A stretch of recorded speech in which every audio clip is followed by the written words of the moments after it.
मुख्यमंत्री जी से भी 2 बार 3 बार में व्यक्तिगत रूप से और सामूहिक रूप से बातें कर दी गई है। अभिमानी मंत्री सदन चल रहा था, पूरी ताकत के साथ पूरी टीम लगी थी, एक एक मंत्रियों से मिलना, विधायकों से मिलना, माननीय एमएलसी से मिलना। माननीय एमएलसी श्रीचंद शर्मा जी को भी बहुत बहुत धन्यवाद कि वो हमारी समस्या को बजट के प्रथम दृष्टि अपनी पूरी टीम के साथ जाके मुख्यमंत्री से निवेदन किया कि शिक्षा मित्र निदेशक और तमाम उनके एडेड स्कूल के प्रकरण थे और तदर शिक्षकों का मैटर था, उन्होंने अपील किया।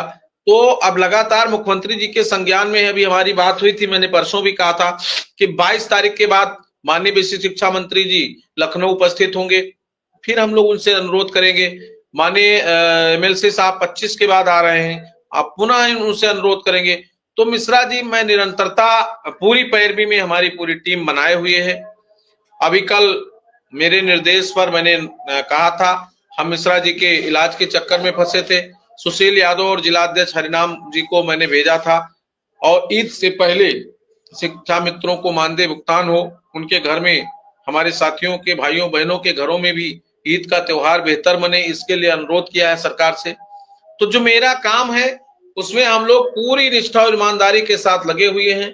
ये मेरा दुर्भाग्य था कि एक मजबूत साथी हमारे मिश्रा जी थे जो महीनों पड़े रहते थे लखनऊ, 15 दिन रहते थे, 10 दिन रहते थे, उनको दिल्ली लखनऊ कहीं भी आप भेज दीजिए, शिक्षा मित्र हित में उन्होंने 25 साल अपना घर परिवार नहीं छोड़ा और सूटकेस लेकर परमानेंट चलने वाले व्यक्ति इस समय वो अपनी जिंदगी और मौत की सांसों में उलझे हुए हैं। तो हमारी पूरी जिम्मेदारी है कि हम सब लोग मिल करके उनको बचाएं और अगर वो बचते हैं पूरी ताकत हम लोग लगाएंगे, भगवान से प्रार्थना करेंगे उनके स्वास्थ्य में जो थोड़ा बहुत सुधार होना शुरू हुआ है वो भगवान करे बहुत तेजी से हो और वो जल्द ही स्वस्थ होकर के हम सबके बीच में आए।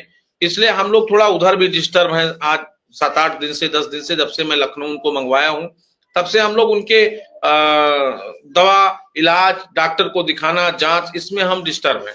तो उसके बाद भी अनवरत हमारी बात माननीय मंत्री जी के यहाँ हुई, हमारी बात आदरणीय शर्मा जी से हुई, हमारी पूरी टीम, जहां तक सुशील जी भी थोड़ा बहुत स्वस्थ हो गए हैं। अब इस स्थिति में जहां सारे लोग परेशान हैं उसके बाद भी शिक्षा मित्र हित में निरंतर उत्तर प्रदेश प्राथमिक शिक्षा मित्र संघ प्रयासरत है। अनुदेशकों के लिए भाई विक्रम जी, बहन जी, सब लोग प्रयासरत हैं। अब कोर्ट का मैटर आ गया, कोर्ट पे लोग कह रहे थे, मैं तो कहता हूं स्पष्ट रूप से, अभी कोर्ट का जो मैटर आया उसमें भी ये कहा गया कि 1 महीने के अंदर, आपने जो कहा सही बात है। हम भी अनुरोध किए थे कि आप घोषणा कर दीजिए कि शिक्षा मित्रों को, अनुदेशकों को इतना मत देंगे, आप सत्र के पहले उसमें दीजिए, सत्र अंत के बाद दीजिए, सत्र लाभ दीजिए, आगे अप्रैल से दीजिए, मई से दीजिए, आपका विजन है, आपका विषय है। हम तो ये चाहते हैं, आपने स्थानांतरण की घोषणा कर दिया, अब हम उसके कार्यक्रम की डिमांड कर रहे हैं, हमारे लोग डिमांड कर रहे हैं कि अप्रैल से हो जाए तो मई में जहां हम नए सत्र में जाके बच्चों का एडमिशन कराएं वहां हमारा हमको लाभ मिल जाए। तो जो भी प्रक्रिया है सरकार को अब गतिमान कर देना चाहिए और आर्थिक स्थिति में सुधार जब तक नहीं होगा तब तक शिक्षा मित्रों और निदेशकों का भला नहीं होगा। आर्थिक सुधार के लिए, आर्थिक व्यवस्था के सुदृढ़ बनाने के लिए ही उत्तर प्रदेश प्राथमिक शिक्षा मित्र संघ और इस प्रदेश का शिक्षा मित्र और निदेशक संघर्षरत है। सरकार को इस पर विचार करके और निश्चित रूप से माननीय मुख्यमंत्री जी को घोषणा कर देनी चाहिए, उससे अवसाद के लोग स्वस्थ हो जाएंगे और जो हमारे साथी रोज बारोज आकस्मिक अचानक आत्मघाती घटनाएं होती हैं, आत्मघाती कदम उठाते हैं, परिवार से टूट चुके हैं, वो भी स्वस्थ होकर के और शुद्ध चित्त मन से कार्य सरकार में शिक्षण कार्य करेंगे। ये मैंने निवेदन भी किया था, आपके चैनल के माध्यम से निवेदन कर रहा हूं, अखबार के माध्यम से निवेदन कर रहा हूं। माननीय मुख्यमंत्री जी को इसको अब गंभीरता से लेना चाहिए। सरकार के हर प्रतिनिधि अगर कह रहे हैं, सरकार के माननीय मुख्यमंत्री जी ने भी हमसे व्यक्तिगत रूप से कहा था कि उपचुनाव के बाद कर देंगे, तो अब बहुत विलंब नहीं करना चाहिए, यही हमारा अनुरोध है। और मुझे उम्मीद है कि होना है, सरकार करना चाहती है तो जो भी करना चाहती है वो शीघ्रता से हो जाए, तो उसका लाभ हमारे परिवार को, हमारे लोगों को, अवसादग्रस्त लोगों को, बीमार लोगों को मिल जाए, यही मैं निवेदन करना चाहता हूं। शुक्ला जी बात ठीक कह रहे हैं आप कि लोगों के भला होना चाहिए, लोगों के बारे की चर्चा होनी चाहिए, लोगों से न्याय कैसे मिलेगा इस पर बातचीत हो। आप लगातार फोन इस बात के आ रहे हैं कि महिलाओं का ट्रांसफर जो लागू हुआ वो कब होगा। मेरे पास जब आते हैं तो आपके पास कितने आते होंगे? मैं तो पीड़ा बता रहा हूं।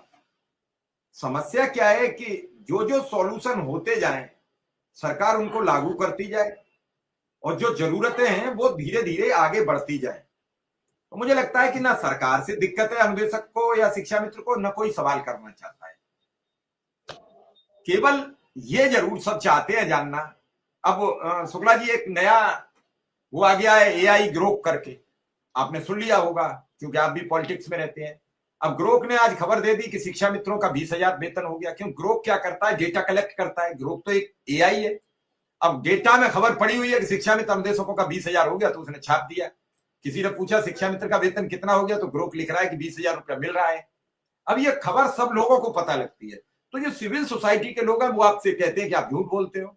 अक्सर शिक्षा मित्रों से अनुदेशकों से बहस हो जाती है। अरे कि हाँ 10,000 में तो पढ़ाते ही होगे, मैंने देखा है कि 20,000 की खबर कब की चल रही है, भले ही खबर कल चली हो।